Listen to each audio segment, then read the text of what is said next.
မင်္ဂလာရှိသောနေ့လေးတစ်နေ့ဖြစ်ပါစေရှင်ဒီနေ့မှာတော့ကျမတို့ YouTube Channel ကနေစိတ်ရင်းရိုင်ချိန်မှာစိတ်ခွန်အားဖြစ်စေခဲ့တဲ့ဂျူးလူမျိုးတွေရဲ့အသိဉာဏ်ပညာနဲ့ပတ်သက်ပြီးစာရေးဆရာကြီးဂုံပြောင်းဟိုရေးသားပြုစုခဲ့တဲ့ထာလ်မုဒ်မဟောင်းကျမ်းထဲမှာဘဝတစ်ခုနှစ်တွေ့ဆုံခြင်းဆိုတဲ့စာအုပ်လေးတွေကအင်အားရှိသူတွေကကိုကျိုးစည်းပွားကိုပိုကြည့်တတ်ကြတယ်ဆိုတဲ့အကြောင်းအရာလေးတစ်ခုကိုထပ်မံမျှဝေပေးသွားချင်ပါတယ်အင်အားရှိသူတွေကကိုကျိုးစည်းပွားကိုပိုကြည့်တတ်ကြတယ်။အင်အားရှိသူတွေကိုတတိထားပါ။သူတို့ဟာသူတို့အတွက်အကျိုးမရှိတဲ့၍သူတို့အနာမှာဘဒုကိုမှမထားတတ်ကြဘူး။သူတို့ဟာသူတို့အတွက်အကျိုးရှိနေချိန်မှာတော့မိတ်ဆွေလိုပြုမှုဆက်ဆံတတ်ပေမဲ့တစ်ဖက်လူကသူတို့ကိုလိုအပ်လာခြင်းမှာတော့အတူတူမရှိနေပေးကြဘူး။ Packet Hour အခန်းကြီးနဲ့ခန်းငယ်3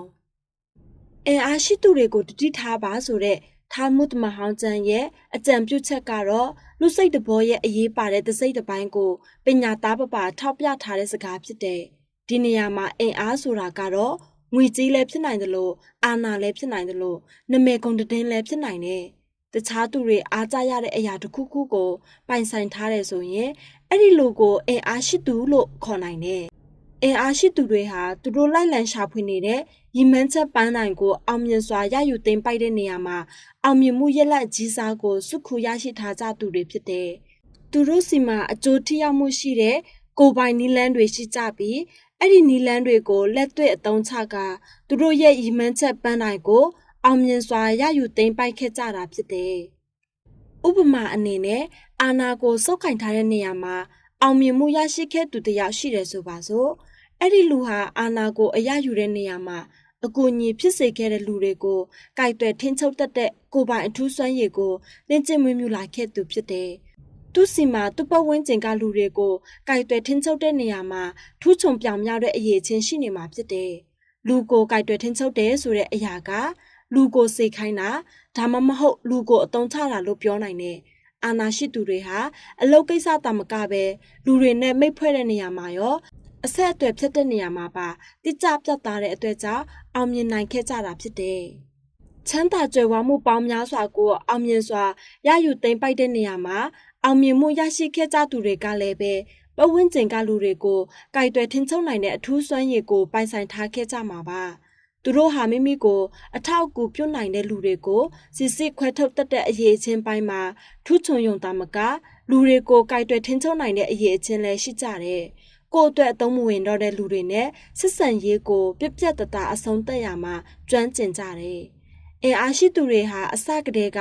လူတွေကိုကြိုက်တွယ်ထင်းချုပ်တတ်တဲ့အစွမ်းအစကိုပိုင်ဆိုင်ထားခဲ့ကြတာလည်းဖြစ်နိုင်တယ်။ဒါမှမဟုတ်ရင်လည်းလူတွေကိုကြိုက်တွယ်ထင်းချုပ်ရတဲ့အလုပ်ကိုဆက်လက်လုပ်ဆောင်ရင်အဲ့ဒီအပိုင်းမှာအရေးချင်းကိုတဖြည်းဖြည်းချင်းတိုးတက်လာအောင်အယောင်သွေးခဲ့ကြတာလည်းဖြစ်နိုင်တယ်။ဘလို့အခြေအနေပဲဖြစ်ဖြစ်ကိုကျိုးစည်းပွားကိုချိန်ညစ်ပြီးပတ်ဝန်းကျင်ကလူတွေကိုကိုတဘောကြကြိုက်တွယ်ထင်းချုပ်တဲ့အထူးစွမ်းရည်ကိုပိုင်ဆိုင်ထားခဲ့ကြမှာပါလူမှုဆက်ဆံရေးဤအေးဆက်ပြတ်သားလုံးတည်စီမြင်ထာလ်မုဒ်မဟောင်းကျမ်းရဲ့အကြံပြုချက်ကတော့အင်အားရှိသူတွေရဲ့အနာမှာရှိနေတဲ့လူတွေအတွက်ပေးတဲ့အကြံပြုစကားဖြစ်တယ်ပညာရှိတွေပြောချင်နေကြတဲ့ယဉ်သွေးစကားကတော့အောက်ပါအတိုင်းဖြစ်တယ်တင်စရာတင်ပြီးအာကိုအထာပြုရသူရှိတယ်ဆိုရင်အဲ့ဒီလူကလူတွေကိုကြိုက်တွယ်ထင်းချုပ်တဲ့အပိုင်းမှာထူးချွန်ပြောင်မြောက်တဲ့အရေးချင်းကိုပိုင်ဆိုင်ထားသူဖြစ်တယ်ဆိုတာကိုမမေ့ပါနဲ့အဲ့ဒီလူကသူ့ကိုယ်ကျိုးစည်းပွားအတွက်တင်အထောက်ကူဖြစ်နေသေးရင်တော့တင့်ကိုဘေးမှာထားပြီးအသုံးချမယ်ဆိုပေမဲ့တင့်စီမှာအသုံးချရလောက်စရာတန်ဖိုးမရှိတော့လို့တင့်ကိုစွန့်ပစ်လိုက်ရင်လဲဒါကိုဖြစ်ရိုးဖြစ်စဉ်တစ်ခုလိုမျိုးသဘောထားရမယ်ဆိုတဲ့အမှန်တရားကိုမမေ့ဖို့မျှော်လင့်နေတခါကဆောက်လုပ်ရေးလုပ်ငန်းနဲ့အကြီးအကျယ်အောင်မြင်မှုရရှိခဲ့ပေမဲ့တခြားနယ်ပယ်ဘက်ကိုလုပ်ငန်းချက်ထွင်ရင်စီးပွားပြက်ခဲ့ရတဲ့စီးပွားရေးသမားတဦးနဲ့တွေ့ဆုံခဲ့ပူတယ်။အခုတော့ကွယ်လွန်သွားပြီဖြစ်တဲ့အဲ့ဒီလူကကျွန်တော်ကိုဒီလိုစကားမျိုးပြောပေးခဲ့တယ်။စီးပွားရေးသမားတယောက်အတွက်လိုအပ်တဲ့အရေးအတွေးတွေထဲကတစ်ခုကတော့လူတွေနဲ့ပြက်ပြက်တသားဆက်ဆံတတ်တဲ့အရေးချင်းဖြစ်တယ်။လူတွေနဲ့ပေါင်းတင်ဆက်ဆံကြည့်ရင်အတိတ်ကတန်ရောစင်ကြောင့်အတိုင်းအတာတစ်ခုအထိတော့သူ့ကိုကူညီပေးလို့ရတယ်။ဒါပေမဲ့အဲ့ဒီအတိုင်းအတာနဲ့ပတ်သက်ပြီးကူညီပေးသူနဲ့အကူအညီရယူသူတို့ကြားမှာကွာခြားချက်ရှိတယ်။တင့်တော်တဲ့အချိန်မှာအဲ့ဒီဆက်ဆံရေးကိုရှင်းရှင်းလင်းလင်းအဆုံးမသတ်နိုင်ဘူးဆိုရင်လုပ်ငန်းကိုတိုးတက်ကြီးပွားလာအောင်ဆက်လက်လှုပ်ဆောင်ဖို့ခက်ခဲတတ်တယ် ဒီစကားကိုအေးဆက်ပြတ်သားလွန်းတယ်လို့ခန်းစားရသူတွေလည်းရှိမလားမသိပါဘူးဒါပေမဲ့လောကကြီးဆိုတာဟာငကိုမူလကတဲ့ကအကျိုးအမြတ်ကိုအပြန်လန်အပေးယူလုပ်တဲ့ကြစ်လေးသိပ်တဲ့ကွန်ရက်နဲ့ဖွဲ့စည်းထားတဲ့အကျိုးရှိရင်အနာကိုစုဝေးလာကြပြီးအကျိုးမရှိရင်အနာကနေစွန့်ခွာသွားတတ်ကြတာကလူတွေနေထိုင်နေတဲ့နေရာကြီးရဲ့ငကိုမူလပုံစံပဲလို့ပြောရင်လည်းလွန်ရမကြပါဘူး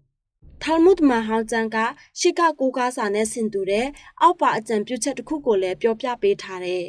ရောင်ကောင်းနေတဲ့ဆိုင်တဆိုင်ရဲ့တကားရှိမှာမိတ်ဆွေတွေနဲ့ဆွေမျိုးတွေလာရောက်စုဝေးနေကြတယ်။တစ်ဖက်မှာတော့အယောင်ထိုင်းတဲ့ဆိုင်တဆိုင်ရဲ့တကားရှိမှာတော့ဆွေမျိုးလည်းမရှိသလိုမိတ်ဆွေလည်းမရှိဘူး။ Shabbat 32A လူမှုဆက်ဆံရေးတိုင်းကနေလစ်လာဆန်းစစ်ကျင့်နိုင်တဲ့အရာဖြစ်တဲ့ဝေမျှပေးစရာရှိသူရဲ့အနာမှာလူတွေအမြဲဝိုင်းအောင်နေတတ်တယ်။စန့်ကျင်ဘက်အနေနဲ့ဝေမျှပေးစရာမရှိရင်တော့အဲ့ဒီလိုလဲဝိုင်းအောင်ခဲ့ဖူးတာလားလို့ထင်ရလောက်အောင်တချင်ကစုဝေးခဲ့ကြသူတွေကစွန့်ခွာသွားကြတယ်။အကျိုးမြတ်ပေါ်လိုက်ပြီးလူတွေအုပ်စုဖွဲ့သွားလာတတ်တာကတဘာဝကြတဲ့ပုံစံဆိုပေမဲ့အလွန်အကျွံဆက်ဆက်ထိမကန်နိုင်အောင်အကျိုးအမြတ်ပေါ်လိုက်ပြီးလှုပ်ရှားကြသူတွေကိုမြင်ရတဲ့အခါအနည်းနဲ့အများတော့စိတ်မသက်မသာဖြစ်ရတာအမှန်ပါပဲ။စိတ်မသက်မသာဖြစ်ရပေမဲ့ရှောင်လွဲလို့မရနိုင်တဲ့အမှန်တရားတစ်ခုလည်းဖြစ်တယ်။ဒီလိုလူမှုဆက်ဆံရေးရဲ့စိတ်မချမ်းမြေ့စရာကောင်းမှုနဲ့ဝန်နဲ့အထီးကျန်မှုတို့ကနေလွတ်မြောက်ချင်တယ်ဆိုရင်သူများကိုပေးနိုင်တဲ့အရာတစ်ခုခုကိုတော့ပိုင်ဆိုင်ထားရမယ်ဆိုတဲ့အဓိပ္ပာယ်လည်းဖြစ်နိုင်တယ်။ဆက်လက်ပြီးတစုံတစ်ခုကိုတခြားသူစီပေးကမ်းတဲ့အခါမှာလည်းဒီနေရာမှာငါငွေပိုသုံးလိုက်မယ်လို့တွေးပြီးပြန်လည်ရယူဖို့မမျှော်လင့်ထားဘူးဆိုရင်ပေးကမ်းခြင်းကနေပျော်ရွှင်မှုကိုခံစားရရှိနိုင်မှာဖြစ်တယ်။ဗီဒီယိုလေးကိုအဆုံးထိနားထောင်ပေးခဲ့ကြလို့အားလုံးကိုကျေးဇူးအများကြီးတင်ပါတယ်ရှင်။နောက်တစ်ဖန်ပြန်လည်ဆုံတွေ့ပါအောင်မယ်ရှင်။